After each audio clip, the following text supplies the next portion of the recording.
Okay, next question. Well, my world is about to become a hell of a lot more exhausting. My flatmate has suddenly decided he's going to quit smoking weed. In brackets, he's autistic and it is his only medication, which is the only thing that keeps him bearable to live with. I don't want to discourage him if that's what he really wants to do, but I don't know if I can handle being with him completely medicated. Hmm. I but I don't know if I can handle being with him completely medicated. Could he have picked a worse time? I don't know if I'm understanding this question right.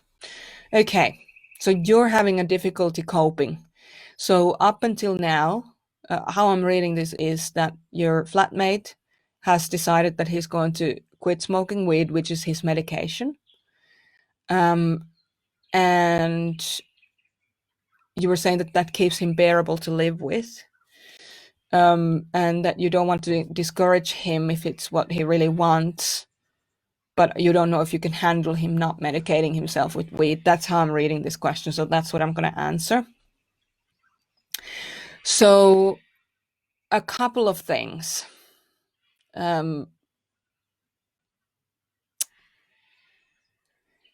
Since this is a development group and not a healing group as such, I feel like I can be a little bit direct with you.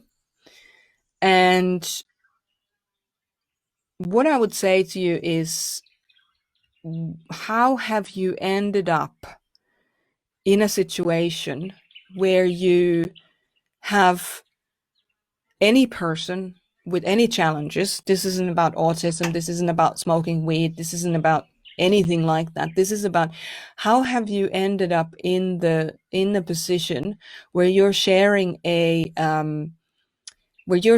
space with somebody that you feel is going to has the power to hurt you or to be unbearable to be around. Because when we examine those questions within ourselves, then we can stop that from happening going forward. So we can start to anticipate, look for signs of what might not be right for us. It sounds to me like your flatmate isn't doing this to upset you or isn't doing this to try and make things more difficult for you. You're saying, could he have picked a worse time? I get that it feels really hard for you. But I mean, if I answer this accurately, yes, he could have. Like, you could be in a grief process, or maybe you are and we don't know about it because it's not included in the question. Is there, could there be a worse time? Yeah, absolutely. There could be a worse time. I think you have a lot more power in this situation than what you think, because the thing about it is that if you have boundaries that are respectful and caring and loving, then you're going to have a lot more power than what you're feeling right now. Now, setting those boundaries can be really difficult if you're not used to setting boundaries. And, every person is different, whether I think we're all on a spectrum to a certain degree. I think just different degrees. So this isn't specifically about autism. My answer is more about, how do you pick, what about this person is something that you really enjoy? Why did you end up moving together with them in the first place? Can you kind of go back to that and think about what the benefits of this person are, just as they are? Because I bet there are some benefits, and truly, if there are none, and if you are in an abusive situation, then you should leave it. So please don't, I'm in no way saying that abuse is okay, but again, there's no sense of abuse in this question and how it was formed. So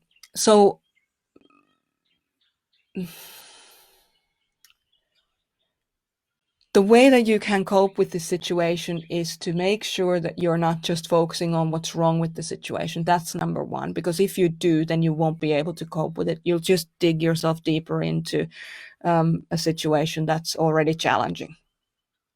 So that's one thing. Try and keep it as positive as possible. Try and look for as positive situations or aspects of the person as you can. But I'm wondering um, if your life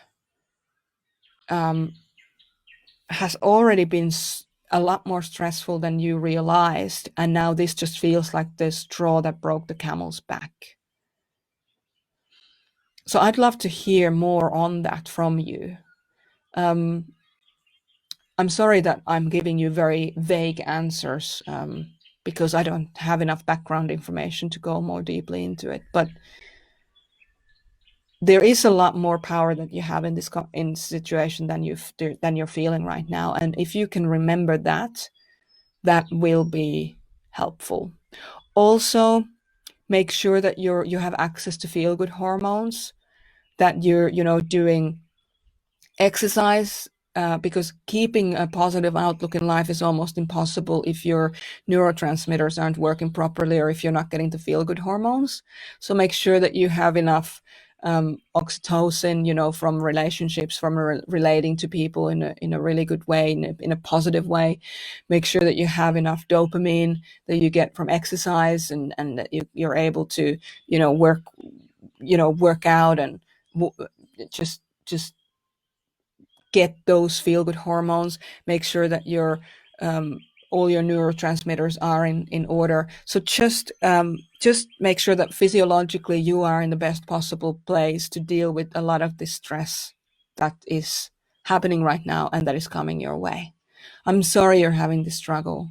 I wish I could help you more. And certainly, if you do want to get in touch with me on desk@merjasumiloff.com, send me some more questions on this. I might put you in touch with one of our mentors, one of our qualified mentors, who might be able to help you further.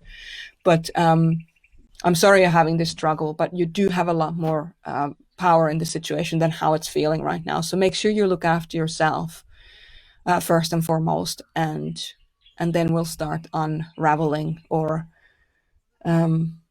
peeling the layers of this particular onion.